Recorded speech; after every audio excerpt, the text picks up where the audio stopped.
اللهم صل على محمد وآل محمد.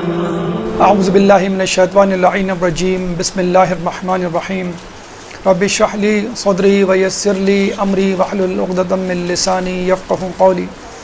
ان اللہ وملائکتہ یصلون علی النبی یا ایھا الذین آمنوا صلوا علیہ وسلموا تسلیما.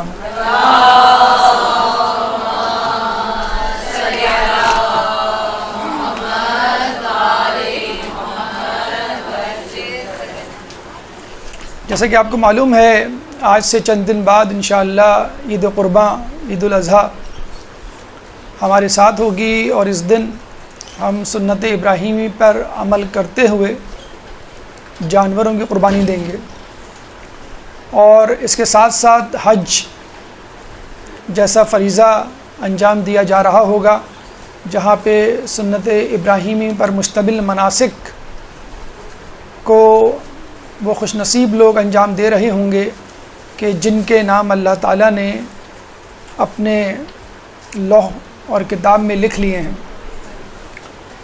دیکھا جائے تو یہ عید قرباں اس لحاظ سے مختلف ہے کہ عید الفطر مومنین کے لیے تحفہ ہے کہ تم تھک گئے ہو روزے رکھ کر شب داریاں کر کے، اور یہ انعام ہے اب تم خوب سو، خوب آرام کرو، خوب کھاؤ پیو. لیکن عید الاضحیٰ ایک ذمہ داری کا نام ہے جس میں قربانی اور قربانی کے ساتھ حج کے مناسک ہمیں ابراہیم علیہ السلام کی سیرت اور ان کی انتھک محنت، آزمائشوں، مصائب کی طرف توجہ کرواتی ہے کہ جس سے ہماری زندگی کو مزید جلا ملتی ہے. لیکن شاید یہاں پر ابراہیم علیہ السلام کی سنت اور ان کی قربانی کو بہت زیادہ ہائی لائٹ تو کیا جاتا ہے، اسماعیل علیہ السلام کی قربانی کو لوگ بھول جاتے ہیں. حالانکہ دیکھا جائے تو اصل قربانی اسماعیل علیہ السلام نے دی تھی. ابراہیم علیہ السلام تو ذابح تھے، ذبح کرنے والے تھے. مذبوح یا ذبیحہ کون تھا؟ اسماعیل علیہ السلام تھے. اور ویسے بھی اگر کوئی مصیبت کہیں کسی پر آ پڑے اور تمام افراد شامل ہوں تو جو کمزور ہوتا ہے اس کا مصیبت سہنا زیادہ قابل ستائش ہوتا ہے. کربلا میں امام حسین کی شہادت پہ سب گریہ کرتے ہیں، لیکن علی اصغر پر گریہ ایک عجیب انداز سے ہوتا ہے. تو یقیناً اسماعیل علیہ السلام کی قربانی ابراہیم علیہ السلام کی قربانی سے کہیں عظیم تر تھی. چنانچہ آج موضوع گفتگو سیرت اسماعیل کے پیغامات کے حوالے سے آپ کے سامنے چند گزارشات رکھی جائیں گی. اللہ تعالیٰ سے دعا ہے کہ ہمیں اس میں کامیابی عطا فرما اور سنت اسماعیل پر عمل کرنے کی توفیق عطا فرما. ایک درود پڑھ دیں محمد والے محمد.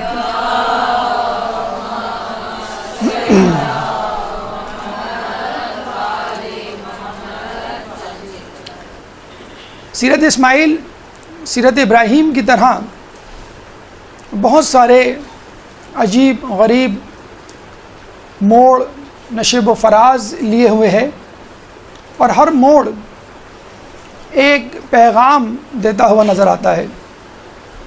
سب سے پہلے حضرت اسماعیل کی پیدائش کو اگر لے لیجئے تو اللہ تعالیٰ سورہ صافات میں ابراہیم علیہ السلام کی دعا رب ہب لی من الصالحین کو بیان کر کے فوراً اس کی قبولیت کا عندیہ دیتا ہے اور فرماتا ہے فبشرناہ بغلام حلیم. ابراہیم علیہ السلام دعا کرتے ہیں رب حب لی من الصالحین، اے اللہ مجھے صالحین میں سے ایک صالح بیٹا عطا فرما. اور اللہ فوراً فرماتا ہے فبشرناہ بغلام حلیم، ہم انہیں خوشخبری دیتے ہیں کہ ایک حلیم بیٹے، حلیم غلام کی. یہاں پہ اندازہ ہو جانا چاہیے کہ جب ہم دعا مانگیں اولاد کی تو یہ نہ کہیں کہ خوبصورت سا بیٹا عطا فرما، بلکہ ایک صالح اولاد عطا فرما. غلام عربی میں لڑکے کو کہتے ہیں، جیسے انگلش میں ایک ورڈ استعمال ہوتا ہے لیڈ، LAD لیڈ. بوائے زیادہ کامن ہے، LAD لیڈ ان کامن ہے. تو اسی طرح عربی زبان میں غلام کا لفظ بہت زیادہ مستعمل نہیں، لیکن یہ اس لڑکے کو کہا جاتا ہے جس کی عمر 10 سے 16 سال کے درمیان ہو، یعنی بلوغت سے پہلے، یا بلوغت سے پہلے ہر لڑکے کو غلام کہا جاتا ہے۔ چنانچہ اللہ تعالیٰ جب یہ کہتا ہے فَبَشَّرْنَاهُ بِغُلَامٍ حَلِيمٍ، ہم تمہیں بشارت دیتے ہیں ایک حلیم غلام کی، تو اس کا مطلب کیا ہوا؟ جو بھی بچہ ہوگا وہ غلامی یعنی نوجوانی کی عمر تک پہنچے گا۔ فارسی میں اس ایج گروپ کو 10 to 16 ایج گروپ کو، بلوغت سے پہلے کے گروپ کو نوجوانی کہتے ہیں۔ تو جو لڑکا اسماعیل علیہ السلام مثلاً دیے جائیں گے وہ غلامی کی عمر یعنی نوجوانی کی عمر تک پہنچیں گے۔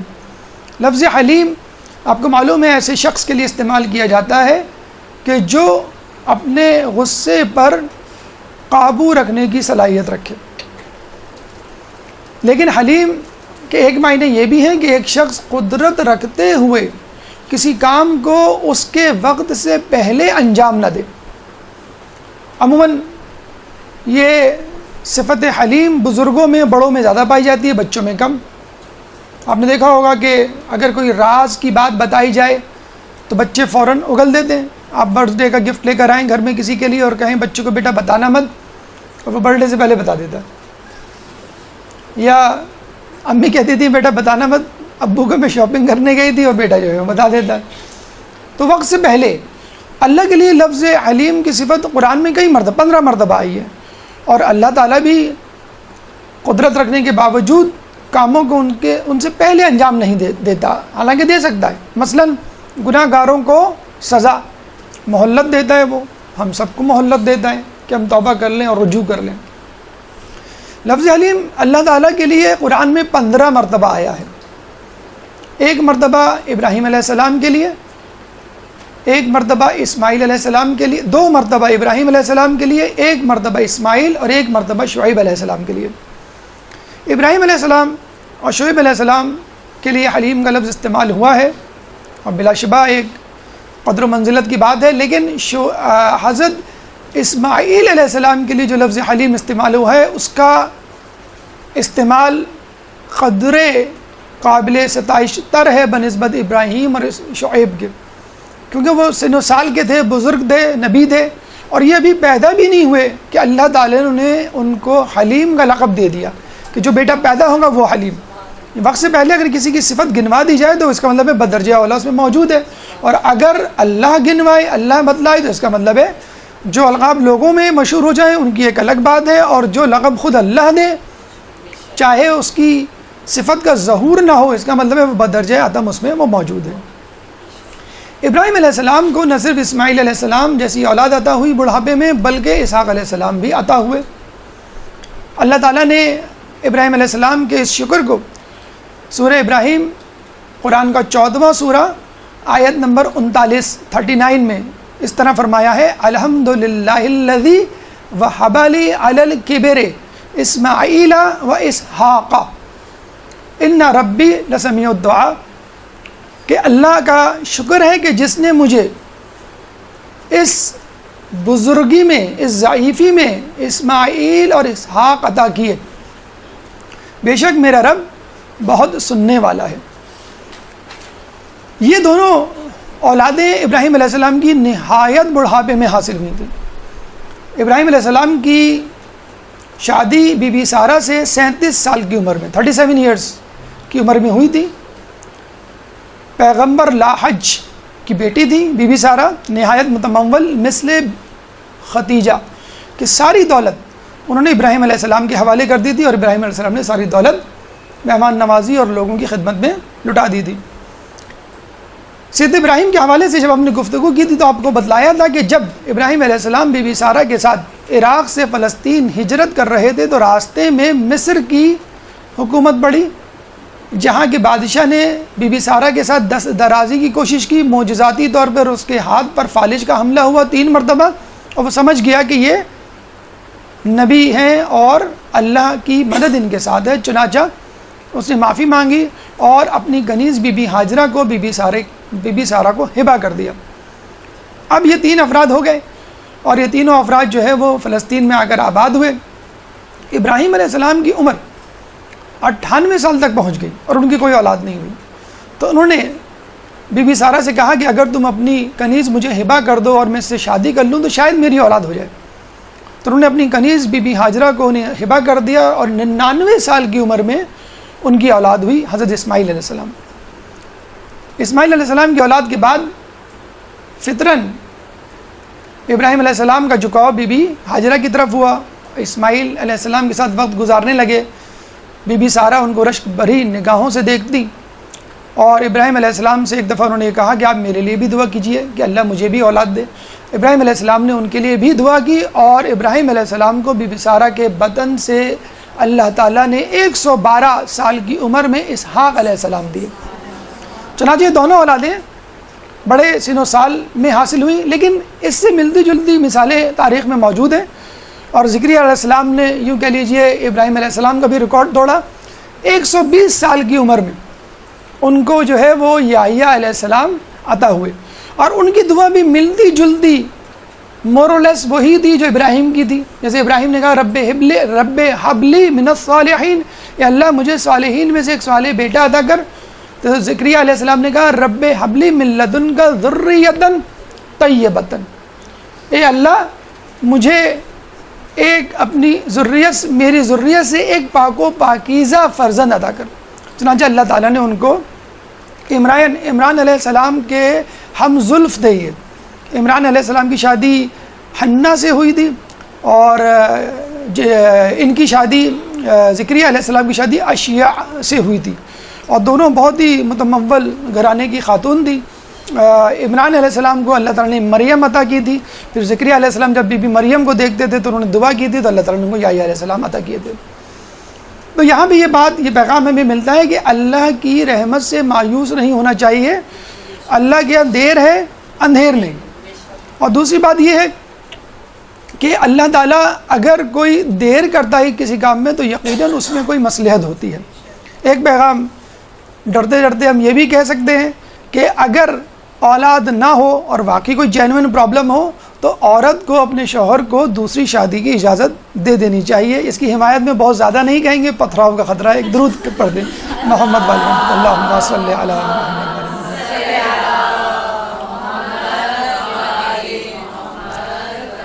ابتدائی ایام، ہماری گفتگو کا دوسرا مرحلہ اور دوسرا پیغام سیرت اسماعیل سے۔ جیسے کہ آپ نے دیکھا بی بی سارہ نے جب ابراہیم علیہ السلام کا جھکاؤ بی بی ہاجرہ اور اسماعیل علیہ السلام کی طرف دیکھا، پہلے بی بی ہاجرہ کی طرف، اور جب ان کی بھی اولاد ہو گئی تو بی بی جو ہے وہ دیکھتی تھی کہ اسماعیل علیہ السلام کی طرف۔ اب ظاہر سی بات ہے وہ بڑے بیٹے تھے، اب بڑا بیٹا جو ہے وہ باپ کا جانشین ہوا کرتا ہے، تو اسماعیل علیہ السلام کو غالباً یا حقیقتاً زیادہ چاہتے تھے وہ۔ تو اس زمانے میں ہوتا یہ تھا کہ بچے آپس میں کھیلتے تھے، کودتے تھے، کشتیاں لڑتے تھے۔ حسن حسین کی بھی کشتیاں آپ نے سنی ہوں گی، تاریخ کی کتابیں موجود، رسول اللہ کروایا کرتے تھے۔ اور اس زمانے میں یہ گیمز یہی ہوا کرتے تھے، تیر اندازی ہوتا تھا، شمشیر زنی ہوتی تھی، کشتیاں ہوتی تھیں، دوڑ کے مقابلے ہوتے تھے۔ اس زمانے میں ٹیبلٹ اور یہ آئی فون وغیرہ تو ہوا نہیں کرتے تھے، یہ لوڈو کیرم بورڈ بیٹھ کے کھیلنے والے گیم۔ تو ایک دفعہ اسحاق علیہ السلام اور اسماعیل علیہ السلام کی کشتی ہوئی تو اسماعیل علیہ السلام جیت گیا۔ جیسے کہ ہمارے یہاں ہوتا ہے جو جیت جاتا ہے ریسلر اس کا ہاتھ پکڑ کے اٹھاتا ہے یا اس کے قریب کرتا ہے، تو ابراہیم علیہ السلام نے پیار سے اسماعیل علیہ السلام کو اپنی گود میں بٹھا لیا اور اسحاق علیہ السلام کو اپنے برابر میں بٹھا لیا۔ بس یہ منظر بی بی سارہ سے دیکھا نہ گیا، اور وہ غصے میں آئیں اور کہنے لگیں کہ کیا یہ بات نہیں طے ہوئی تھی کہ آپ دونوں کو برابر کی محبت دیں گے؟ اور گویا پھر انہوں نے ایک فیصلہ سنا دیا کہ ہاجرہ کو مجھ سے دور لے جاؤ۔ وہ کہتے ہیں کہ ایک دیہاتی کی کسی پڑھی لکھی خاتون سے شادی ہوئی تو اس سے انگلش وہ سیکھتا تھا تھوڑی تھوڑی، تو اس نے کہا کہ یہ تمہارے باپ کو میں کیا کہوں انگلش میں؟ تو اس نے کہا فادر ان لا۔ کہ تمہاری ماں کو میں کیا کہوں؟ کہیں گے مدر ان لا۔ اچھا تمہاری بہن کو؟ اس نے کہا سسٹر ان لا۔ اچھا تمہارے بھائی کو؟ اس نے کہا برادر ان لا۔ کہیں اور تم کو؟ آئی ایم دا لا، میں خود قانون ہوں۔ تو عورت کے منہ سے یا بیوی کے منہ سے جو نکل جائے وہ قانون ہوتا ہے۔ اب ابراہیم بیچارے دو لوگوں کے درمیان پریشان تھے، میں کس کو ناراض کروں کس کو راضی کروں۔ بہرحال نبی تھے، معصوم تھے، اللہ تعالیٰ سے جو ہے انہوں نے رجوع کیا کہ مجھے کیا کرنا چاہیے۔ تو یہاں پہ ایک پیغام جو ہمیں ملتا ہے کہ یاد رکھ لیجئے جو ناکام لوگ ہوتے ہیں ان کی زندگی میں پریشانیاں تو آتی ہیں، لیکن جو کامیاب لوگ ہوتے ہیں ان کی زندگی میں ناکام لوگوں سے زیادہ پریشانیاں آتی ہیں۔ اور یہ پریشانیاں دوسروں کی پیدا کردہ ہوتی ہیں، اس لیے غیر متوقع ہوتی ہیں۔ اپنی پریشانیاں اگر کوئی کمزوری ہے، آپ کی کوتاہی ہے، کوئی خامی ہے، آپ کو معلوم ہے کہ بھئی میرا یہ پرابلم ہے، میں دیر کر دیتا ہوں مثلا کہیں جانے میں، یا جو ہے میں سست ہوں، یا سوتا زیادہ ہوں، کھاتا زیادہ ہوں، یا بولتا زیادہ ہوں وغیرہ، لیکن اگر دوسرے کی پیدا کرتا پریشانی ہو تو وہ ان ایکسپیکٹڈ ہوتی ہے، اور وہ آپ کو سمجھ میں نہیں آتا کہ یہ مجھے کس جرم کی سزا مل رہی ہے اور میں کیوں اس بھٹی میں جلوں یا اس آزمائش سے گزروں، لیکن چونکہ وہ دوسروں کی پیدا کرتا ہوتی ہے وہ آپ کو گزارنی ہوتی ہے۔ تو جب ابراہیم علیہ السلام نے اللہ سے مشورہ دیا تو اللہ تعالیٰ نے ایک جملہ کہا، اصل میں وہ جملہ اتنا امپورٹنٹ ہے، وہ کہنا بھی ضروری ہے، قصص الانبیاء میں موجود ہے، آپ چاہیں تو جا کے پڑھ لیے گا، میرا اس میں کوئی عمل دخل نہیں ہے۔ اللہ تعالیٰ نے یہ کہا کہ دیکھو عورت ایک خشک ٹیڑھی لکڑی کی طرح ہوتی ہے، اگر اس کو سیدھا کرو گے تو ٹوٹ جائے گی، اس سے اسی طرح استفادہ کرو۔ اچھا، کچھ لوگوں نے روایت اس طرح بنا لی کہ عورت بی بی حوا چونکہ آدم علیہ السلام کی پسلی سے ہوئی تھی اس لیے عورت کو اگر سیدھا کیا جائے تو وہ یہ ایسا نہیں ہے۔ بہرحال یہ اللہ تعالیٰ کی طرف سے جو ہے حدیث قدسی کہہ لیجیے وہ ہمیں ملتی ہے۔ پھر ابراہیم علیہ السلام نے کہا کہ ٹھیک ہے، پھر آپ ہی مشورہ دیجئے، ہم کیا کریں، میں کیا کروں؟ تو اللہ تعالیٰ نے کہا کہ تم وادی مکہ جاؤ کہ جہاں پہ میں نے انسانوں کے لیے اپنی سب سے پہلی عبادت گاہ آدم علیہ السلام سے بنوائی تھی۔ بس یہاں سے ابراہیم علیہ السلام کا سفر بی بی ہاجر اور اسماعیل کے ساتھ مکہ کی طرف شروع ہوتا ہے۔ یہاں سے ہمیں ابراہیم علیہ السلام اسماعیل علیہ السلام کے حوالے سے تیسرا سبق ملتا ہے۔ ایک درود پڑھ دے محمد والے محمد۔ اللہم صلی اللہ علیہ وسلم۔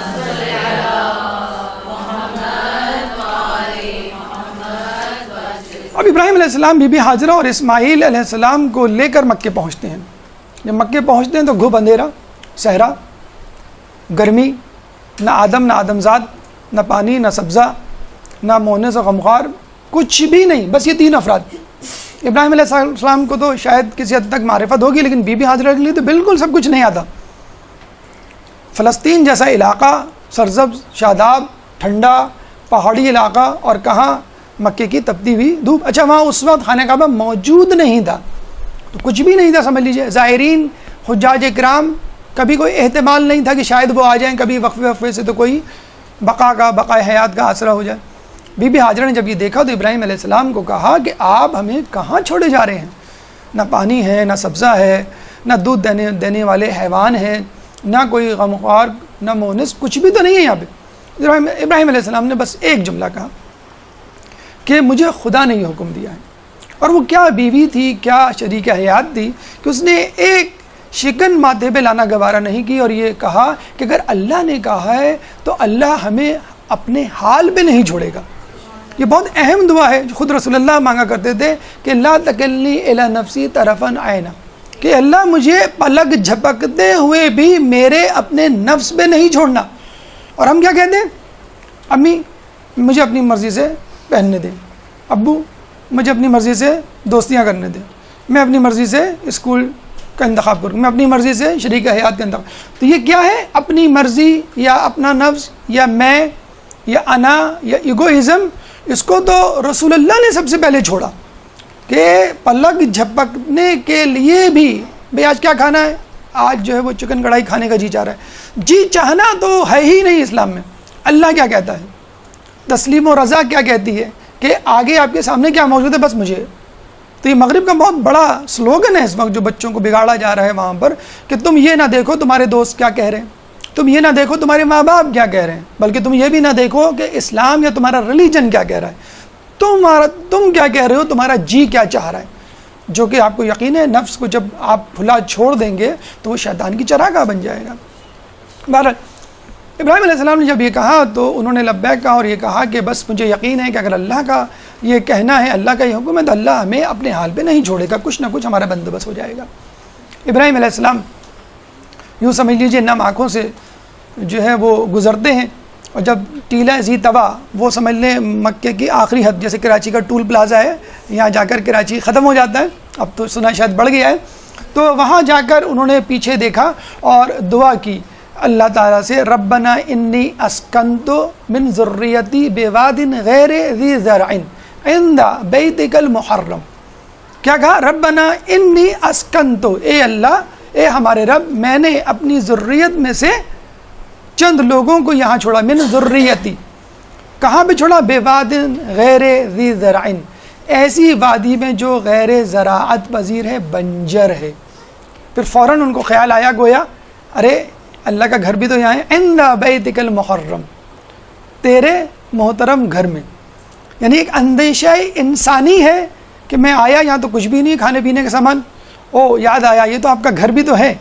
دیکھیں آپ کے گھر میں کوئی مہمان آ جائے اور گھر میں کچھ بھی نہ ہو تو آپ گھبرا جاتے ہیں نا، تو پڑوس میں پوچھواتے ہیں، محلے میں دیکھتے ہیں، کسی کو فون کرتے ہیں، ٹیک اوے منگا لیتے ہیں، کچھ بھی کہ بھئی نہیں مہمان آیا گھر میں کچھ نہیں ہے لیکن کچھ نہ کچھ جو ہے وہ چاہیے۔ تو یہ ممکن ہی نہیں ہے کہ اگر کچھ نہیں ہے تو اللہ بندوبست نہ کر سکے۔ اللہ جب خالق کائنات ہے، سبزہ، حیوان، انسان، فرشتے، جن، ملائک سب اس کے ہاتھ میں، تو اللہ کوئی بندوبست کر دے گا۔ تو چنانچہ انہوں نے جو ہے وہ اس بات پر جو ہے کمر کس لی کہ مجھے یہاں رہنا ہے، اللہ تعالیٰ ہماری حفاظت کرے گا۔ اس کے بعد ابراہیم علیہ السلام نے ایک اور دعا کی۔ کیا دعا کی ابراہیم علیہ السلام نے؟ دیکھیے ہماری اولاد جب باہر جاتی ہے ہم کیا دعا کرتے ہیں؟ اللہ تعالیٰ اس کو بہترین تعلیم سے آراستہ کر، اس کو خوشحال بنا، دیار غیر میں کوئی مصیبت نہ ہو، بیٹی کو ودا کرتے ہیں کوئی تکلیف نہ ہو، ہمیشہ خوش رہے۔ ابراہیم علیہ السلام اپنی اولاد کو، اپنی ذریت کو جب وہاں چھوڑتے ہیں تو کیا دعا کرتے ہیں؟ رب اجعلنی مقیم الصلاۃ ومن ذریتی ربنا وتقبل دعا ربنا اغفر لی ولوالدی وللمؤمنین یوم یقوم الحساب۔ سورہ ابراہیم 14واں سورہ آیت نمبر 41 اور 41۔ تو رب اجعلنی مقیم الصلاۃ، اے اللہ مجھے نماز قائم کرنے والا بنا، ومن ذریتی، میری ذریت میں سے، ربنا وتقبل دعا، اور اللہ ہماری دعاؤں کو قبول فرما، ربنا اغفر لی ولوالدی، اے اللہ میری مغفرت فرما اور میری اولاد کی، وللمؤمنین یوم یقوم الحساب، اور مومنین کی بھی یوم حساب کے دن۔ اس میں کوئی خوشحالی کا تذکرہ نہیں، کوئی صحت کا تذکرہ نہیں، نہ روپے پیسے کا تذکرہ ہے، فقط یہ ہے کہ نماز قائم کرنے والا بنا اور ہماری مغفرت فرما۔ اچھا آپ یہ کہہ سکتے ہیں بھائی اور عبادات کا تذکرہ کیوں نہیں کیا؟ تو بھائی نماز مومن کی معراج ہے، عبادت سب سے افضل عبادت ہے، نماز پڑھ لی تو گویا تمام عبادتوں کا جو ہے وہ مان رکھ لیا۔ گناہوں سے پرہیز کی کوئی دعا کیوں نہیں مانگی؟ ان الصلاۃ تنہی عن الفحشاء والمنکر، بے شک نماز برائیوں سے روک دی، تو نماز کی دعا کر لی تو آپ نے تمام چیزوں کی دعا کر لی۔ بہرحال یہاں پہ آگے ہمیں ایک سبق ملتا ہے کہ انسان اگر ہجرت کرے تو خدا کے لیے کرے، تبلیغ دین کے لیے، ایمان کو بچانے کے لیے کرے۔ دیکھیں آپ نے بہت سنا ہوگا کہ لوگ جو ہے کراچی سے میلبورن جا رہے ہیں، وینکوور جا رہے ہیں اور ٹورنٹو جا رہے ہیں، لیکن ابھی سنا کوئی میلبورن سے کراچی آ رہا ہو؟ میں کراچی آنا چاہتا ہوں آسٹریلیا سے، پاکستان کے، پاگل ہوئے ہو؟ تمہاری عقل ماری گئی ہے؟ میلبورن سے کراچی آ رہے ہو؟ ابھی 140 کنٹریز کا ایک سروے ہوا ہے، the most livable country in the world, 140 countries کا، تو میلبورن آسٹریلیا کا نمبر 1 آیا ہے، اور کینیڈا کا جو ہے وہ جو کیلگری ہے وہ 5ویں نمبر پہ ہے۔ کینیڈا کے 3 سٹیز ہیں، آسٹریلیا کی 3 سٹیز ہیں، کراچی کا کون سا نمبر ہوگا؟ ہم جہاں بھی پوچھتے ہیں لوگ کہتے ہیں سر یہ بتائیں کتنوں کا سروے ہوا تھا؟ ہم نے کہا 140، بس قریب ہوگا 140 میں، 134واں نمبر ہے، 134 کراچی جہاں ہم رہ رہے ہیں۔ ہمارے دوست ہیں کیلگری میں، بہت تڑپتے ہیں، بہت فون کرتے ہیں، میں کراچی آنا چاہتا ہوں، میں کراچی آنا چاہتا ہوں۔ ہم نے فوراً ویب سائٹ جہاں پہ یہ نیوز پڑھی تھی ان کو ای میل کر دی کہ بھئی ہمارا کراچی جہاں تم آنا چاہتے ہو 134 نمبر پہ ہے اور تمہارا کیلگری نمبر 5 ہے، اب بولو۔ تو اس نے کہا میں سہولیات کی بات نہیں کر رہا، میں روحانیت کی بات کر رہا ہوں۔ درود پڑھ دیں اپنے ہی توفیقات میں سب بلند کریں۔ اللہم صلی اللہ علیہ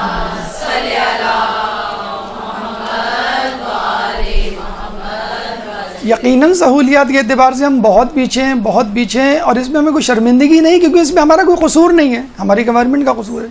روحانیت میں ہم یقیناً آگے ہوں گے، ٹاپ 10 میں یقیناً ہوں گے، ہمیں پورا یقین ہے، کیونکہ ایران عراق کے بعد بہترین عزاداری اگر کہیں ہوتی ہے تو وہ کراچی میں ہوتی ہے۔ تو سہولیات کے اعتبار سے ٹھیک ہے، لیکن روحانیت کے اعتبار سے لوگ کتنا سوچتے ہیں کہیں مائیگریٹ کرنے کو، اسٹیٹس کے حوالے سے، تعلیم کے حوالے سے، دنیاوی جہلال کے حوالے سے، لیکن دینداری کے حوالے سے بہت کم لوگوں کو۔ ہاں آتے ہیں گھبراتے ہوئے باہر ممالک سے کراچی، کیوں؟ بچیاں بڑی ہو رہی ہیں، یا لڑکا بڑا ہو گیا۔ بھی لڑکا بڑا ہو گیا تو کیا ہوا کہ لڑکی ڈھونڈنے آئے اس کے لیے کراچی یا پاکستان۔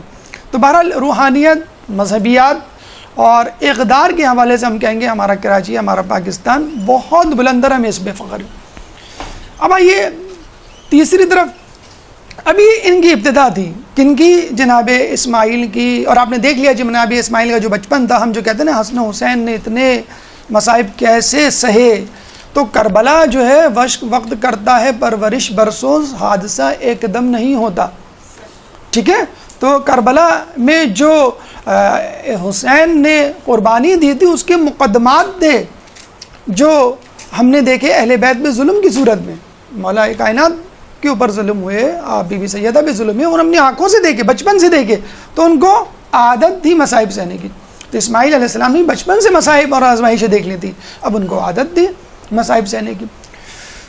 اب یہاں پہ چوتھا مرحلہ شروع ہوتا ہے، چوتھا موڑ آتا ہے آپ کی زندگی کا، بہت ہی جسے کہتے ہیں ٹرننگ پوائنٹ، ٹوسٹ ایک زندگی میں آیا اور زندگی 180 ڈگری پہ تبدیل ہو گئی. اور وہ ہے زمزم کی دریافت.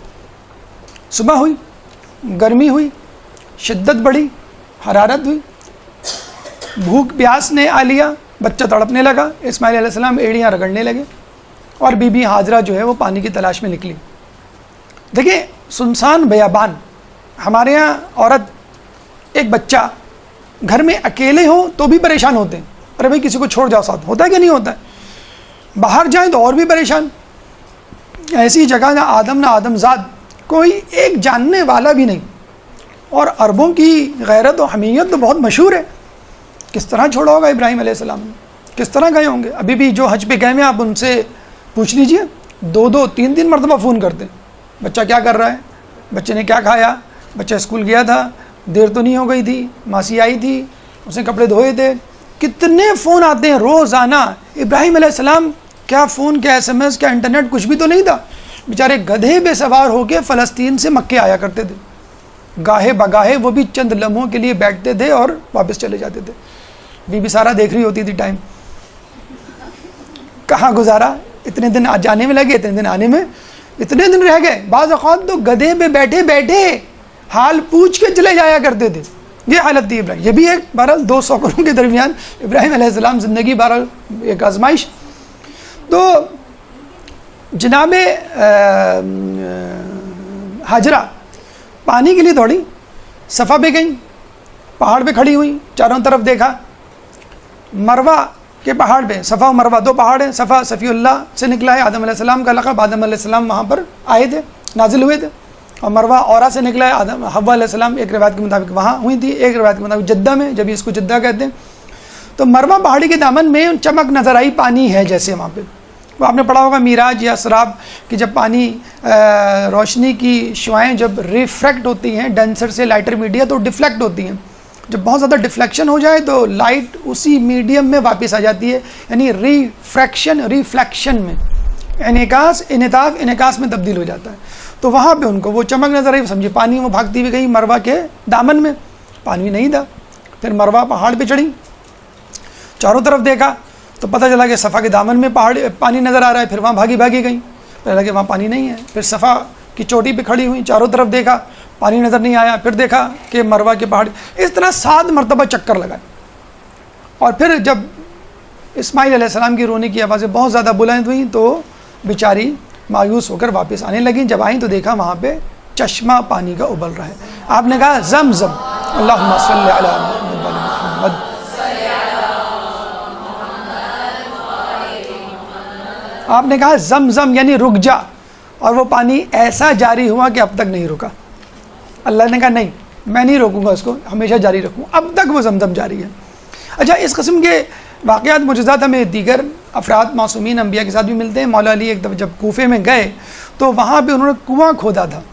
بیت علی آپ گئے ہوں گے تو وہاں پہ کنواں آپ کو ملا ہوگا، اس کنویں پہ اب پائپ لگا دیا گیا ہے، اندر سے بند ہے، باہر اس کا پانی جو ہے مل جاتا ہے، آپ اس کو پی سکتے ہیں. وہ بھی جاری ہے ساری، ماشاءاللہ وہ بھی میٹھا پانی ہے، پینے کے قابل ہے، اور زمزم بھی. آج تک اس میں کوئی پرابلم نہیں ہوئی. لوگ کہتے ہیں آج کل ایسے معجزات کیوں نہیں ہوتے؟ تو آج کل ایسے لوگ بھی موجود نہیں ہیں کہ معجزات ہوں. کراچی والے بورنگ کا پانی، کنویں کا پانی پی رہے ہیں. پاکستان کی 20 کروڑ آبادی کو 20 کروڑ آبادی میں سے 5 کروڑ آبادی کو آرسینک پوائزننگ کا خطرہ ہے. یہ ابھی نئی رپورٹ آئی ہے، بہت دل ہلا دینے والی. تو جو بورنگ کا پانی پی رہے ہیں، جو انڈر گراؤنڈ پانی پی رہے ہیں، وہ ذرا سا محتاط ہو جائیں، فلٹرڈ پانی پئیں یا اس کو فلٹر کر کے پئیں یا کوئی اور پانی استعمال کریں. آرسینک پوائزن 5 کروڑ آبادی کوئی خطرہ لاحق ہے جس سے بڑی بڑی بیماریاں ہو سکتی ہیں.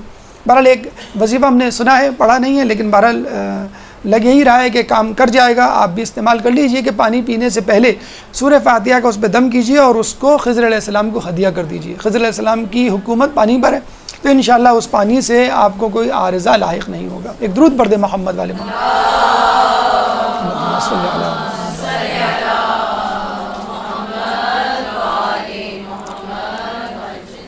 دیکھیے یہاں پر ظاہر ہوتا ہے کہ انسان کو اپنی کوتاہی کا ذمہ قدرت کو یا اللہ کو نہیں ٹھہرانا چاہیے.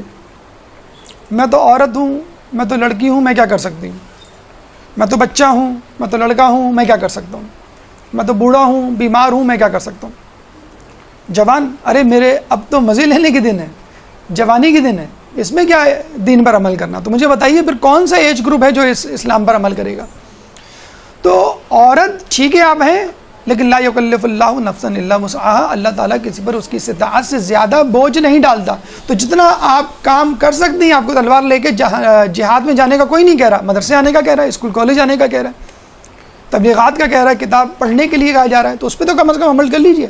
اس طرح بچہ بھی اپنی سکت کے مطابق جتنا عمل کر سکتا ہے اس کو عمل کرنا چاہیے. یہ اللہ کی مرضی ہے. ورنہ بہت سے لوگ بہت زیادہ تقدو کرتے ہیں لیکن زندگی میں کچھ نہیں کما سکتے. نہ عزت ان کے پاس ہوتی ہے، نہ مال ہوتی ہے، نہ اولاد ہوتی ہے. لیکن کچھ لوگ تھوڑی سی محنت کرتے ہیں. کچھ ہم کہتے ہیں کہ امام کا ظہور ہوگا، ایک قدم آپ اٹھائیں گے، دوسرا قدم امام کے سامنے ہوگا. کوشش آپ کو کرنی، پایہ تکمیل تک جو ہے وہ اللہ آپ کو پہنچا دے گا. اب یہاں پر اسماعیل علیہ السلام کی زندگی کا 5واں موڑ شروع ہوتا ہے اور وہ ہے احسان. ایک درود پڑھ دیں محمد والے محمد.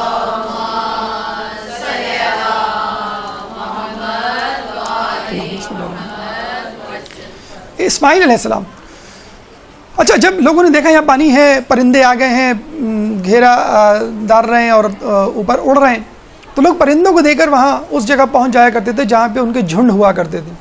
تو قبیلہ جرہم، یمنی قبیلہ جو ہے وہاں سے گزر رہا تھا، اس نے وہاں پڑاؤ ڈالا، پانی پیا، سیراب ہوا، اور بی بی ہاجرہ کو جو ہے وہ کچھ تحفے تحائف کھانا وانا دیا، اور پھر یہ کہا کہ اگر آپ کہیں تو ہم یہاں مستقل رہ جائیں. انہوں نے کہا رہ جاؤ، اگر چاہتی تو اس پوری زمین پہ قبضہ کر لیتی، کرائے پہ دیتی اور کرایہ لیتی بڑے مزے سے. اچھا یہ بھی انہوں نے آفر کی کہ آپ جو ہے وہ پانی لے لیں، پانی دے دیں ہم کو، اور ماہانہ اس کے اخراجات لے لیں.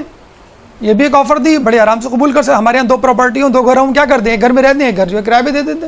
اللہ اللہ خیر صلی اللہ. ہمارے ایک دوست جو ہیں وہ دبئی گئے، ان کا لفٹ کا کاروبار تھا، جس بلڈنگ میں رہتے تھے ہائی رائز بلڈنگ تھی، خراب ہوئی، اس کی لفٹ ٹھیک کر دی، دوسری مرتبہ خراب ہوئی، پھر ٹھیک کر دی، کوئی پیسے نہیں لیے. انہوں نے کہا بس ٹھیک ہے، ہم آج سے آپ کے گھر کا کرایہ بھی نہیں لیں گے.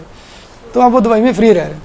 تو بہرحال اسماعیل علیہ السلام جو ہے وہ ان سے جب کہا کہ انہوں نے آفر قبول نہیں کیا، کہ نہیں پانی تو اللہ کی طرف سے ہے، ہمیں بھی ایسے اللہ نے دیا ہے، یہ ہماری طرف سے آپ کو بالکل عام ہے، فری ہے، کوئی اس میں لینے کی بات نہیں ہے. تو روزانہ کام کاج پہ جاتے تھے. اچھا اس زمانے میں کوئی جاب واب کا مسئلہ تو ہوتا نہیں تھا کہ منتھلی بیسس پہ ایک جاب ہو جائے، بالکل سی وی دیں، اور بالکل روزانہ کی بنیاد پہ باہر نکلنا پڑتا تھا اور کام کی تلاش میں جانا پڑتا تھا. کبھی مویشی چرایا کرتے تھے، کبھی جو ہے وہ شکار کیا کرتے تھے. اس طرح جو ہے وہ اپنی گزر بسر جو ہے وہ کیا کرتے تھے. تو یہاں یہ کہنے کا مقصد ہے کہ اہل بیت اور اہل بیت کے ماننے والے، انبیاء اور انبیاء کے چاہنے والے پانی کو اور ضروریات زندگی کو ہمیشہ عام کرتے ہیں، اس کی ذخیرہ اندوزی نہیں کرتے. جنگ صفین میں جب مولا کائنات کا اور ان کے ساتھیوں کا قبضہ ہوا فرات پہ، تو کیا کیا انہوں نے، خود بھی استعمال کیا اور دشمن کی فوجوں کو بھی سیراب کیا. لیکن جب حاکم شام کے لوگوں کا قبضہ ہوا تو بس اپنی فوج کو سیراب کیا، مولا کی فوج کو انکار کر دیا. پھر مولا کے لوگوں نے حملہ کر کے اس کو چھڑوایا اور پھر بعد میں اپنے پاس رکھا تاکہ دونوں کو پانی ملتا رہے. کربلا میں کیا ہوا، جب تک مولا حسین کے پاس دریا کا پانی تھا آپ سبوں کو سیراب کرتے تھے، دشمن کی فوجوں اور فوجوں کے جانوروں تک کو سیراب کرتے تھے. لیکن جب پانی بند ہوا، ان کے قبضے میں گیا، تو انہوں نے مولا کی فوجوں کو، امام مظلوم کی فوج کو سیراب کرنا بند کر دیا.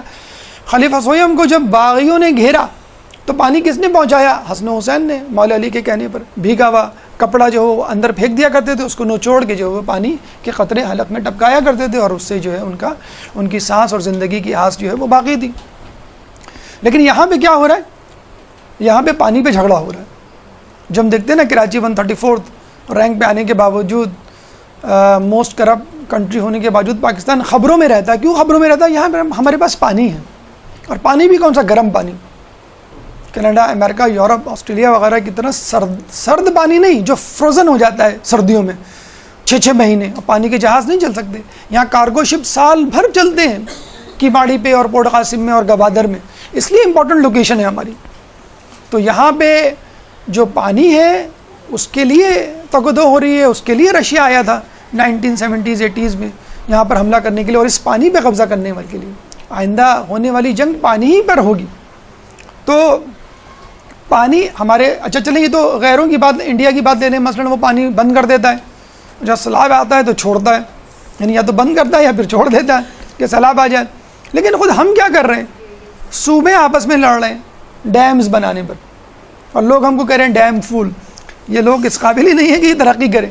جب ایک دوسرے سے پانی پہ آپ لڑتے رہیں گے، ایک دوسرے پہ شک کریں گے، اعتماد کریں گے، امریکہ اور یورپ سے اعتماد کی بھیک مانگیں گے کہ ہمیں امداد نہیں اعتماد چاہیے، تو پہلے آپ اعتماد بین صوبین پیدا کریں نا، انٹرا پروونشنل ایک ٹرسٹ پیدا کریں، تب آپ کہیں جا کے ترقی کریں گے.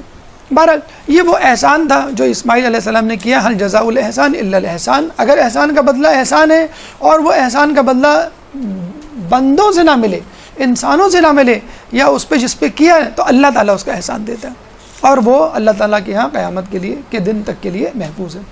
اب آئیے یہ دیکھتے ہیں کہ جب پانی نکلا، آبادی ہوئی، مویشی جمع ہوئے اور شہر آباد ہوا، تو بی بی ہاجرہ اسماعیل علیہ السلام کے راحت کے دن شروع ہوئے. لیکن جسے کہتے ہیں نا کہ جب دانت ہوتے ہیں تو چنے نہیں ہوتے، جب چنے ہوتے ہیں تو دانت نہیں ہوتے. تو بی بی ہاجرہ کے جب راحت کے دن شروع ہوئے تو اسی وقت اللہ تعالیٰ نے ان کو اپنے پاس بلا لیا، اور وہ جسے کہتے ہیں کہ اسماعیل علیہ السلام کا چہرہ نہ دیکھ سکیں یا اچھے دن نہیں دیکھ سکیں. اسماعیل علیہ السلام نے ان کو جو ہے اپنی میزاب رحمت خانہ کعبہ کے قریبی دفن کر دیا. باپ ان کے تھے نہیں، فلسطین میں تھے. اب جو ہے وہ ماں بھی جدا ہو گئی. تو یہ حالات اسماعیل علیہ السلام نے بچپن میں دیکھے. اب وہ یکا یک بالکل جیسے کہتے ہیں کہ بالکل تنہا تھے، کوئی ساتھی نہ تھا. تو لوگوں نے ان سے شادی کی درخواست کی، بھئی آپ شادی کر لیں، نہ آپ کے باپ آپ کے ساتھ ہیں، نہ ماں ساتھ ہیں، نہ کوئی بہن بھائی ہے آپ کا. تو انہوں نے قبیلہ جرہم کی عورت سے شادی کی. قبیلہ جرہم کے لوگوں نے ان کو فری ہینڈ دیا تھا، آپ کی مرضی، آپ جس عورت سے چاہیں شادی کریں. دیکھیں یہ ہوتا ہے تقویٰ، یہ ہوتا ہے اخلاق کا معیار، کہ کوئی شخص جو ہے وہ انکار، بلکہ ہر شخص یہ چاہتا تھا کہ یہ ہمارے قبیلے، ہمارے خاندان کی بیٹی یا لڑکی لے لیں. چنانچہ انہوں نے ایک لڑکی سامہ سے کا جو ہے وہ انتخاب کیا اور اس کے ساتھ رہنے لگے. اس دوران ابراہیم علیہ السلام جو ہے وہ آئے اور دیکھا کہ اسماعیل علیہ السلام جو ہے وہ وہاں پر موجود نہیں ہے، اور ایک عورت موجود ہے ان کے گھر میں. ان سے پوچھا کہ بھئی تمہارا شوہر کہاں گیا ہے؟ تو انہوں نے کہا میرا شوہر جو شکار پہ گیا. اور جب سامہ سے پوچھا کہ تمہارا شوہر کیسا ہے، تمہاری کیسی گزر بسر ہو رہی ہے، تو سامہ نے جو ہے وہ شکوے شکایت کرنی شروع کر دی، شوہر کی برائیاں کرنی شروع کر دی. تو ابراہیم علیہ السلام نے جب یہ تمام رودات سنی تو جاتے ہوئے کہا کہ اپنے شوہر کو کہنا کہ اپنی چوکھٹ بدل لے، اپنے گھر کی چوکھٹ بدل لے. جب یہ چلے گئے تو سامہ نے جو ہے اس بد اخلاق بیوی نے جناب اسماعیل سے تمام رودات کو بتائی اور کہا کہ ایسا ایسا ہوا تھا، ایسا شخص آیا. تو اس نے جاتے ہوئے یہ کہا ہے کہ اپنی چوکھٹ بدل لینا. تو اسماعیل علیہ السلام نے اس سامہ عورت کو طلاق دے دی. پھر بعد میں جو ہے وہ دوسری شادی کی اسی قبیلے سے، اور الحمدللہ وہ بیوی بہت ہی با اخلاق تھی. ابراہیم علیہ السلام چند مہینے کے بعد دوبارہ آئے تو دیکھا ایک دوسری عورت ہے، اور پوچھا کہ تم کون ہو؟ تو اس نے کہا کہ میں اسماعیل کی بیوی ہوں. کہا وہ کہاں گئے؟ کہ شکار پہ گئے. کہ کیسی گزر بسر ہو رہی ہے؟ تو اس نے بہت تعریف کی. حالانکہ دن نہیں بدلے تھے، بہت زیادہ تبدیلی نہیں آئی تھی کسی حوالے سے، لیکن اس نے بہت تعریف کی اور کہا کہ اللہ کا شکر ہے کہ بہت اچھی گزر رہی ہے. تو ابراہیم علیہ السلام نے جاتے ہوئے کہا کہ تم اپنے شوہر کو کہنا جب واپس آئے کہ ایک شخص آیا تھا، اس نے کہا کہ تم اپنی گھر کی چوکھٹ کی حفاظت کرنا اور اس کا احترام کرنا. اب یہاں پہ ہمیں ایک میسج ملتا ہے، وہ یہ ملتا ہے کہ اگر بیوی اچھی ہو تو نہ صرف یہ کہ اس سے محبت کی جائے بلکہ اس کا احترام کیا جاتا ہے، کہ احترام بزرگوں کا کیا جاتا ہے. لیکن اگر قابل قدر شخصیت بیوی کی صورت میں موجود ہو تو اس کا احترام کرنا چاہیے. چنانچہ اسماعیل علیہ السلام نے اپنی بیوی کی قدر و قیمت اور اس کی منزلت اور اس کا احترام پہلے سے زیادہ شروع کر دیا. ایک درود پڑھ دیں محمد والے محمد. صلی اللہ علیہ وسلم۔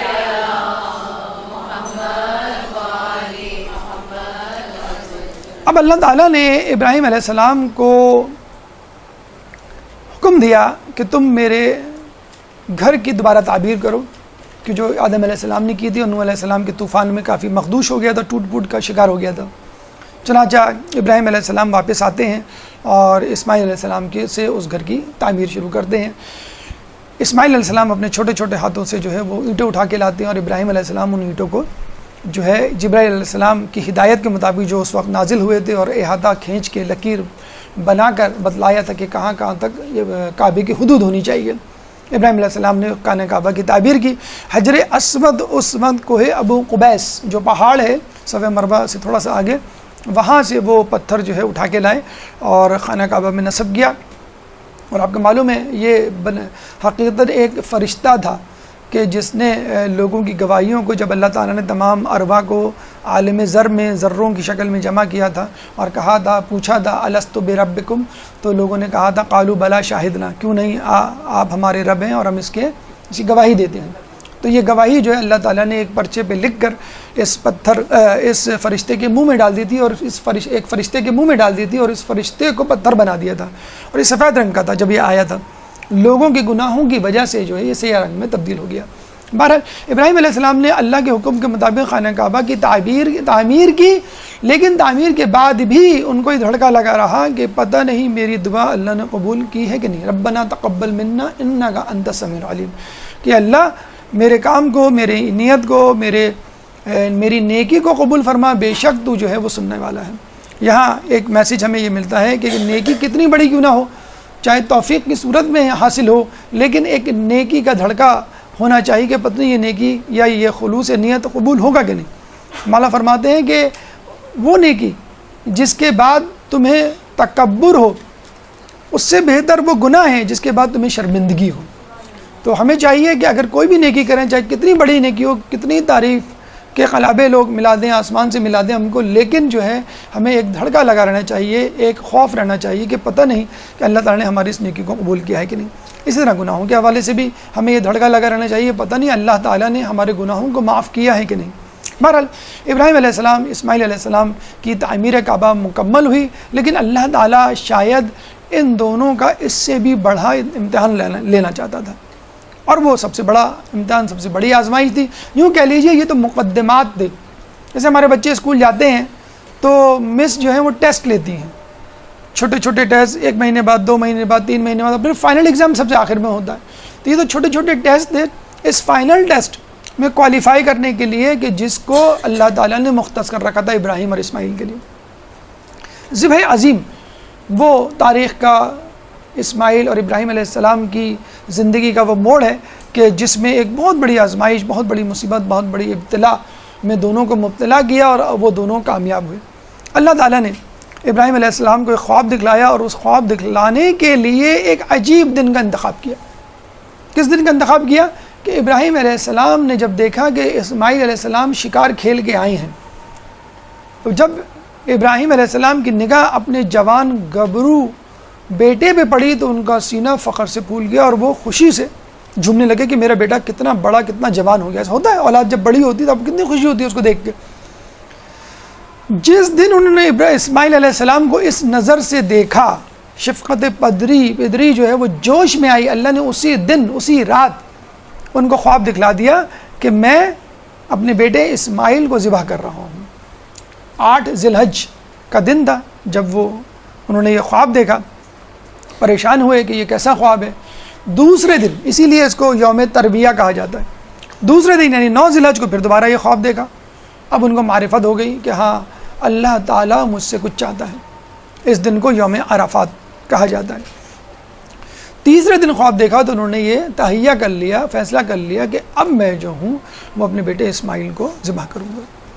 اب یہ جاتے ہیں اسماعیل علیہ السلام، ظاہر سی بات ہے ان کی مرضی بھی لینی تھی اسماعیل علیہ السلام کے پاس، اور کہتے ہیں کہ میں نے خواب دیکھا ہے، اور خواب یہ ہے کہ میں تمہیں ذبح کر رہا ہوں۔ تو اسماعیل علیہ السلام نے ایک فرما بردار بیٹے کو جو کرنا چاہیے تھا وہی کیا، اور وہی جواب دیا، بہت خوبصورت جواب دیا، جس کو قرآن نے سورہ صافات آیت نمبر 102 میں جو ہے وہ ضبط کیا ہے کہ ایک درود پڑھ دیں محمد والے محمد، اللہم صلی علی محمد۔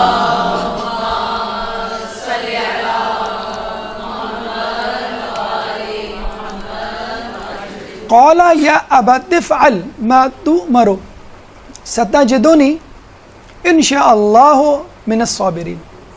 قال، اس نے کہا اسماعیل علیہ السلام نے، یا ابت افعل، اے میرے باپ، اے میرے والد، آپ وہی کریں جس کا کما تؤمرو، جس کا آپ کو حکم دیا گیا، ستجدنی، آپ مجھے پائیں گے، انشاءاللہ، اللہ کے اذن سے، من الصابرین، صابرین میں سے۔ یعنی اگر وہ چاہتے ہیں تو تردد سے کام لیتے۔ دیکھیں ہم اپنے گھروں میں دیکھتے ہیں کہ ہم اپنے بیٹے کو کوئی کام بولیں، بھی فلاں جگہ چلے جاؤ، مطلب کوئی سودا سلفی لانے کو کہتے ہیں تو کیسے کہتے ہیں کہ امی میں تھکا ہوا ہوں، امی میں ابھی آیا ہوں، بیٹا دروازے کی بیل بجی ذرا کھول کے آ جاؤ، نہیں ابھی امی میں گیا تھا، اب چھوٹے بھائی کو بولیں وہ جائے۔ بیٹے کو بولتے ہیں بیٹا پڑھا، یہ ذرا پکا رہی ہوں میرے ساتھ ذرا آ کے جو ہے یہ کام کروا دو کچن میں، نہیں امی میرا ٹیسٹ ہے، بیٹا ذرا چچا کے جانا ہے تیار ہو جاؤ، نہیں امی میرا فٹ بال کا میچ ہے۔ تو یہ اب ہماری اولادیں کتنے بہانے بناتی ہیں، اور یہاں پہ جان دینے، وقت دینے کی باری نہیں آ رہی، کسی کام کو کرنے کا نہیں کہا جا رہا، بلکہ کہا جا رہا تمہیں جان دینی ہے۔ یہاں ہمارے بچے جو ہے وہ پوچھتے ہیں ہم نابالغ ہیں، ابھی بالغ نہیں ہوئے، ہم نماز کیوں پڑھیں، ہم روزہ کیوں رکھیں؟ 13 سال کے تھے اسماعیل علیہ السلام جب وہ ذبح کرنے کہہ سکتے تھے بھائی میں تو ابھی بالغ بھی نہیں ہوا، نماز روزہ جان دینا تو بہت دور کی بات، میں تو نماز روزہ بھی نہیں کروں گا۔ ایسی ہوتی ہیں اولادیں کہ آدمی جو ہے وہ شروع ہی سے تیار ہو، اور جب شروع ہی سے تیار ہوتا تو یقیناً بہت بڑے منصب پہ پہنچتا ہے۔ تو انشاءاللہ من الصابرین، اللہ کے اذن سے آپ جو ہے مجھے صابرین میں سے پائیں گے۔ تو ابراہیم علیہ السلام جو ہے بی بی ہاجرہ کے پاس آتے ہیں اور کہتے ہیں کہ مجھے ایک رسی اور ایک چھری لا دو۔ وہ بڑی پریشان کہ رسی چھری کی کیا ضرورت؟ انہوں نے کہا آپ کہاں جا رہے ہیں؟ کہ میں اپنے دوست کے پاس جا رہا ہوں۔ کہ دوست کے پاس رسی اور چھری لے کر کہہ لیں گے ہو سکتا ہے وہاں پہ کچھ ذبح کرنا پڑ جائے اور یہ رسی اور چھری اس کے پاس نہ ہو تو یہ کام آ جائے گی۔ چنانچہ بی بی ہاجرہ نے ان کو رسی اور چھری دے دی۔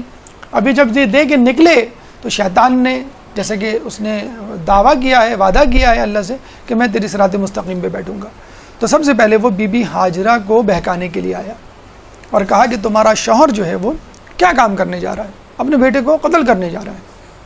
تو اس نے کہا یہ ہو ہی نہیں سکتا کہ ایک باپ اپنے بیٹے کو قتل کرے، اور انہوں نے تو بڑی دعاؤں کے ساتھ اس عمر میں اسماعیل علیہ السلام کو پایا ہے، کہیں گے نہیں وہ قتل کر کے چھوڑیں گے کیونکہ انہیں اللہ نے حکم دیا ہے۔ یعنی شیطان یہ سمجھا کہ بی بی ہاجرہ کو شاید یقین نہیں آ رہا، تو میں یقین دلانے کے لیے بتلا دوں صاف صاف کہ اللہ نے کہا ہے، کہ اللہ نے کہا ہے تو پھر 1000 اسماعیل بھی میرے پاس ہوں تو میں قتل کرنے کے لیے، شہید کرنے کے لیے بھیج دوں۔ اب یہ جاتے ہیں ابراہیم علیہ السلام کے پاس، شیطان جاتا ہے ابراہیم علیہ السلام کے پاس اور کہتا ہے کہ تم یہ کیا حرکت کر رہے ہو؟ ابراہیم علیہ السلام نے کہا کہ مجھے خواب میں آیا ہے کہ میں اپنے بیٹے کو جو ہوں وہ ذبح کروں۔ تو کہا ہو سکتا ہے یہ شیطانی خواب ہو، کہ نہیں یہ شیطانی خواب نہیں، تو شیطان ہے۔ اور کہا کہ اگر مشرق سے لے کے مغرب تک تمام کے تمام افراد میرے بیٹے اسماعیل ہوں تو میں ان تمام کو اس طرح ذبح کر دوں۔ وہ ان سے بھی مایوس ہوا۔ بی بی ہاجرہ نے بھی کہتے ہیں اس کو کنکریاں ماری، اور ابراہیم علیہ السلام نے بھی شیطان کو کنکریاں ماری۔ اب یہ گیا اسماعیل علیہ السلام کے پاس، اور اسماعیل علیہ السلام کے پاس جا کے کہا کہ تمہارا باپ تمہارے ساتھ کیا کرنے جا رہا ہے، تم کو ذبح کرنے جا رہا ہے، تم کو جو ہے وہ قتل کرنے جا رہا ہے، تم جو ہے منع کر دو، تم جو ہے انکار کر دو۔ تو اسماعیل علیہ السلام نے کہا کہ اگر یہ اللہ کا حکم ہے تو میں اللہ کے لیے جان دینے کے لیے تیار ہوں۔ چنانچہ شیطان جو ہے وہ ہاتھ مل کر کفی افسوس مل کر چلا جاتا ہے۔ جہاں پر شیطان نے بی بی ہاجرہ کو بہکایا تھا، بہکانے کی ورغلانے کی کوشش کی تھی، آج اس مقام کو جمرہ وسطیٰ کہا جاتا ہے، جہاں پہ حاجی سب سے پہلے کنکریاں مارتے ہیں۔ پھر ابراہیم علیہ السلام کو جہاں بہکایا تھا اس کو ہم کہتے ہیں جمرہ اولا، جہاں پہ دوسرا ستون ہے اور وہاں پہ ہم کنکریاں مارتے ہیں۔ اور جہاں پہ اسماعیل علیہ السلام کو بہکایا تھا اور انہوں نے کنکریاں ماری تھیں اس کو کہتے ہیں جمرہ اخرى، کہ جہاں پر جو ہے وہ کنکریاں ماری جاتی ہیں۔ آج حاجی رمی کرتے ہیں یہاں پر۔ تو آپ یہ دیکھ لیجئے، پہلی بات تو یہ کہ آپ کو کبھی بھی اوور کانفیڈنس کا شکار نہیں ہونا چاہیے۔ اگر آپ یہ کہیں گے بھئی میں متقی پرہیزگار ہوں، میں باحجاب ہوں، میں بارش ہوں، میں نمازی پرہیزگار ہوں، تو یقین کیجئے کہ اللہ نے جو شیطان کو یہاں بھیجا ہے تو شیطان نے اللہ کو یہی کہا تھا کہ میں تیری صراط مستقیم پہ بیٹھوں گا، تو وہ نیک لوگوں ہی کے لیے تو آیا ہے کہ ان کا راستہ روکے۔ تو جب وہ نبی کے پیچھے پڑ سکتا ہے اور آخر وقت تک پیچھے پڑ سکتا ہے، خلیل اللہ کے پیچھے پڑ سکتا ہے، تو ہم جیسے عام افراد جو ہیں وہ کس گنتی میں شمار ہوتے ہیں؟ دوسری بات یہ ہے کہ آپ جتنا کچھ کر سکتے ہیں وہ کیجئے، جیسچر کے طور پہ، ٹوکن کے طور پہ، علامت کے طور پر، کہ اللہ کو احساس ہو جائے۔ کچھ لوگ کہتے ہیں نا کہ بھئی یہ آپ جب زیارت پڑھتے ہیں امام زمانہ کی تو کیا سر پہ ہاتھ رکھتے ہیں، قدم آگے بڑھاتے ہیں، تو اس کی کیا ضرورت ہے؟ بھئی اور زیارتوں میں آپ سیدھے سیدھے کھڑے رہتے ہیں کہ نہیں ہمیں ذرا جوش کیا کریں، جوش کا مظاہرہ کیا؟ بس سیدھے سیدھے کھڑے رہیں، جوش اپنے دل میں رکھیں گے، ضرورت تھوڑی دکھانا۔ کہیں گے دیکھیں جب آپ کمرے میں داخل ہوتے ہیں تو آپ کا بچہ جو جھولے میں ہوتا ہے، تھکے ہوئے ہوتے ہیں آپ، جیسے آپ کو دیکھ کے ایک دم سے لپکتا ہے آپ کی طرف، تو آپ سب کچھ بھول جاتے ہیں، فوراً اس کو گود میں لیتے ہیں، اس کے لپکنے کی وجہ سے گود میں لیتے ہیں۔ اگر وہ بیٹھا ہوا ہو خاموشی تو آپ خاموشی سے جب اپنی تھکن اتار چکے ہوں تب اس کو گود میں لیں گے۔ تو اگر آپ امام کے نام پر ایک دم سے تڑپیں گے، لپکیں گے، تو انشاءاللہ امام آپ کے لشکر میں، اپنے لشکر میں ضرور شامل کریں گے۔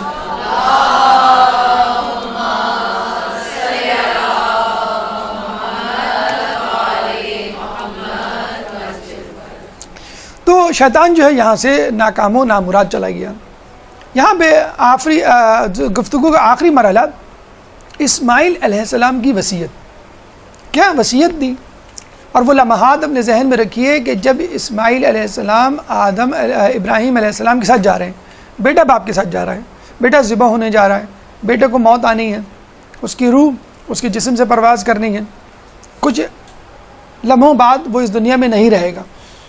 تو جس وقت جس دن آپ کو مرنا ہو، آپ کو بتلا دیا جائے کہ تمہیں اس دن اس وقت مرنا ہے، پھانسی ہوگی، قتل ہوگی، یا جس طرح بھی مرو گے، تو آپ کا وہ دن، وہ لمحہ کس طرح کا ہوگا؟ ہوش و حواس کھو بیٹھیں گے آپ، کوشش کریں گے کہ کسی طرح میں فرار ہو جاؤں، کس طرح جو ہے اپنے آپ کو بچا لوں۔ بڑے سکون سے وصیتیں کرتے ہیں، اور عجیب و غریب دانش اور حکمت پر مشتمل جو ہے وہ وصیتیں۔ پہلی وصیت کیا کرتے ہیں؟ وہ وصیت کرتے ہیں کہ بابا آپ میرا پیراہن اتار لیجئے گا تاکہ یہ خون آلودہ نہ ہو اور میری ماں کو کپڑے دھونے کی زحمت نہ ہو، اور خون کو دیکھ کر میری ماں کا دل نہ بھرائے۔ ہمارے کیا ہوتا ہے، بچے کپڑے گندے کر کے بڑے فخر سے اتار کے ماں کی طرف پھینکتے ہیں کہ امی اس کو دھو دیں، اور ویسے بھی ہمارے یہاں تو ویسے میڈیا کمپین چلا رہا ہے، داغ تو اچھے ہوتے ہیں۔ تو وہاں جان جا رہی ہے، لیکن بچے کو یہ خیال ہے، اولاد کو، کہ میرے والدین زحمت میں نہ پڑیں، چاہے میری موت کا دن ہی کیوں نہ ہو۔ بی بی سیدہ نے اپنی شہادت کے دن کپڑے دھوئے تھے، کھانا پکایا تھا کہ میری شہادت میں لوگ اتنے غمزدہ نہ ہوں کہ بھول جائیں میرے بچوں کو، اور کھانا اور کپڑے جو اندھلے رہ جائیں۔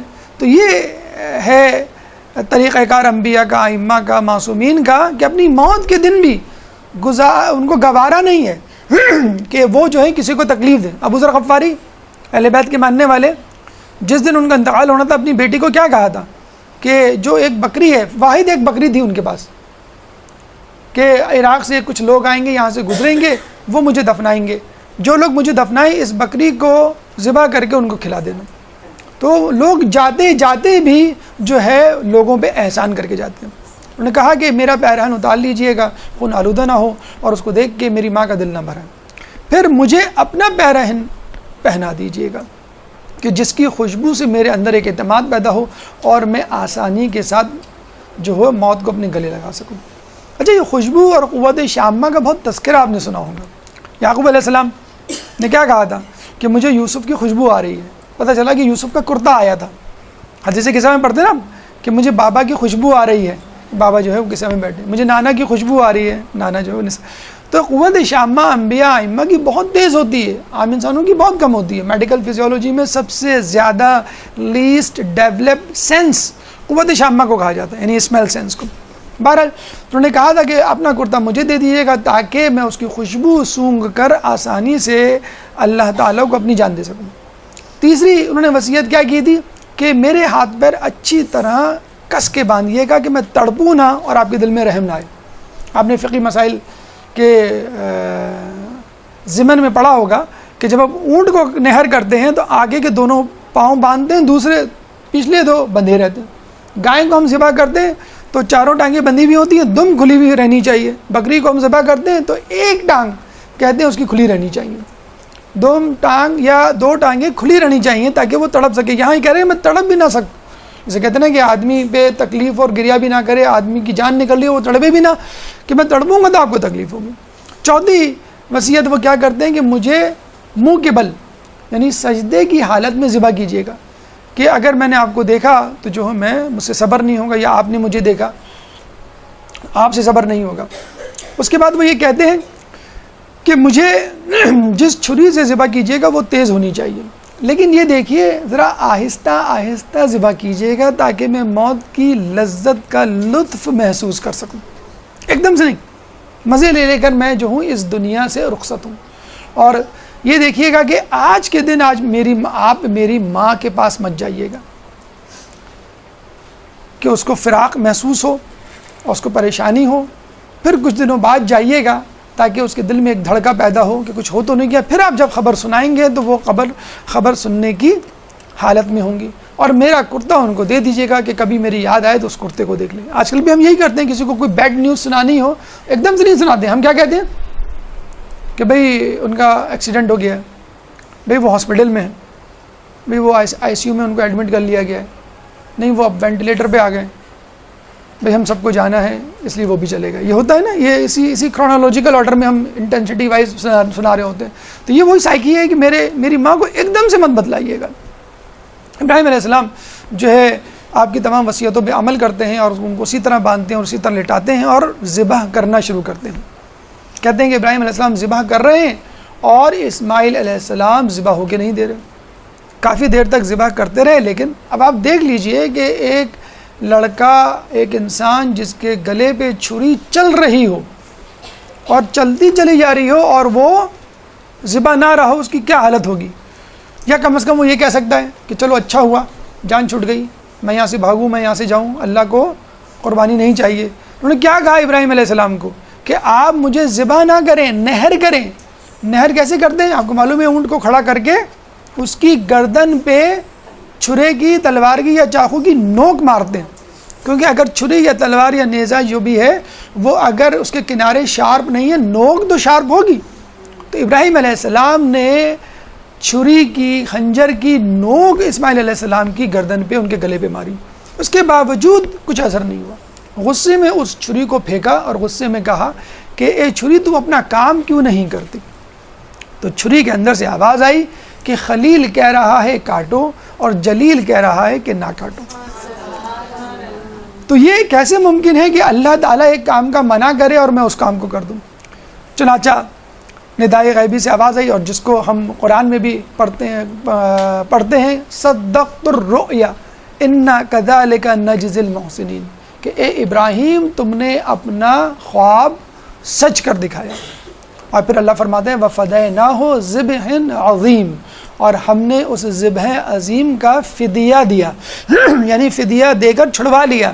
اور اللہ تعالیٰ نے اسماعیل علیہ السلام کی جگہ جنت سے آیا ہوا ایک مینڈھا وہاں پہ رکھ دیا، جس کو ابراہیم علیہ السلام نے ذبح کیا. جب آنکھوں پر سے پٹی ہٹائی تو پتہ چلا کہ وہاں پہ اسماعیل علیہ السلام نہیں بلکہ ایک مینڈھا تڑپ رہا ہے. ایک درود پڑھ دیں محمد والے محمد.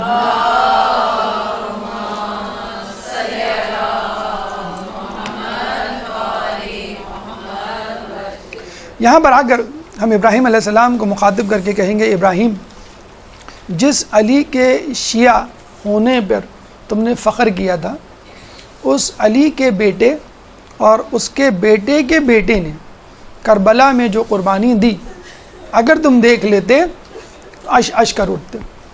ابراہیم تم نے فقط ایک بیٹے کی قربانی دی، یہاں حسین نے 72 لاشوں کو اللہ کی راہ میں قربان کیا. ارے تم نے تو اپنی آنکھوں پر پٹی باندھ لی تھی، یہاں پہ حسین کھلی آنکھوں سے علی اصغر کو ذبح ہوتے ہوئے دیکھ رہے ہیں. اور ابراہیم اسماعیل کے بعد تمہاری باری نہیں آئی، یہاں 72 لاشوں کے بعد خود حسین کو بھی ذبح ہونا پڑا. غریب سادہ و رنگی ہیں داستان حرم، ہے انتہا اس کی حسین ابتدا ہیں اسماعیل. کہتے ہیں علامہ اقبال نے جب یہ شعر لکھا تو اس شعر کو لکھنے سے پہلے لفظ غریب کا ترجمہ مفتی اعظم مصر سے پوچھوایا، تو مفتی اعظم مصر نے کہا کہ غریب اس کو کہتے ہیں کہ جو اپنے وطن میں نہ ہو، اور پھر نیچے ایک نوٹ لکھا کہ سب سے زیادہ غریب وہ ہوتا ہے جو اپنے قبیلے والوں سے اپنا تعارف کروائے اور قبیلے والے اس کو پہچان نہ پائیں۔ الا لعنۃ اللہ علی القوم الظالمین سیعلمون الذین ظلموا ای منقلب ینقلبون۔